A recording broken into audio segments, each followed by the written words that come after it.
Look at all of these guys. Looks like a couple new ones. Is that, I think that's Nixon there. A couple have changed since the last time I was here many months ago. We're getting close to Halloween. Gonna have to see what it looks like around there. It says here, slow down, look around, enjoy life.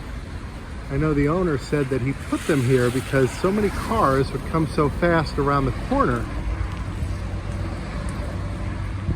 And he said by putting these mannequins, first it started out with just a couple, kept people from driving so fast. Hi, I'm Guy Hutchinson. This is Pointless Nostalgia. Look at this. Deny reality. We gotta get off this busy road though. I've got places to go today. Remember what I said a few days ago? And here he is on the Tiger Mart. I like both. As a matter of fact, I'm gonna go over to the Tiger Mart. I'm gonna pick up some Frosted Flakes because that's the combo I need to have. So being that there was this understanding followed by a rift between Tony the Tiger and the Exxon Tiger, I thought it'd be good to go over there and see if we can find some Frosted Flakes. So that's our next stop, but always like to stop by and see these mannequins. All right, let's go.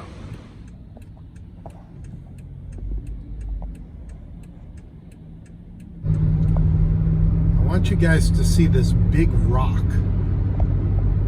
I'll show you this. I have a reason for pointing it out, not just because it's a big rock. Right here, look at this big rock right between these two driveways.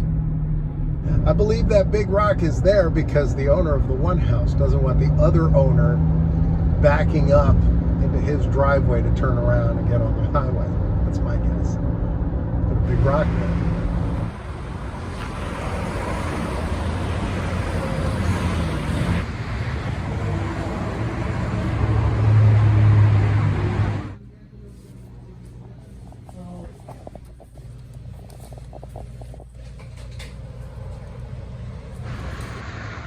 Sears. Look at that. So, the Tiger Mart. We learned about them the other day because the Tiger Mart is owned by Exxon, and for many years they coexisted with Tony the Tiger and their Tiger. This, by the way, is Route 1, busy road here in New Jersey.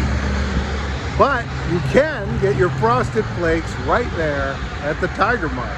So even though the two of them don't seem to get along, this is a Sears sign. They used to have a Sears Auto Center here, but it's gone. And they're doing some work. I want to show it to you. Look at this. They got a mountain of dirt, construction fence. This is all cleared out back here. Now, I don't know what they're building here, but man, it's gonna be big. I guess the pile of dirt is what they dug out, because even though you can see this car here, there's a pit on this side of it and on that side of it. Right next to the On the Border. This seems like as appropriate a place as any to talk about honchos. I was interested in honchos because I saw this picture here of Clint Eastwood and Burt Reynolds, Hollywood's Honchos. This was 6 years before they did the movie City Heat together. So I don't know what, I didn't get the article, didn't read it. Apparently they were both honchoing it up out in Hollywood. I think Clint Eastwood, I don't know if he's still a honcho, still a director, still working, I think. I know he's getting way up there. I know he said he's retiring, but last I heard he was still doing movies. Haven't seen one since maybe Gran Torino, but I enjoyed that one. That was a lot of fun. But he was a honcho, and it made me think, what is a honcho? The dictionary definition for a honcho is the leader in charge. So it's the boss is the honcho. Now, a lot of people assume honcho to be a Spanish word, but it's not. And I think the reason for this is because it sounds like poncho and it sounds like nacho.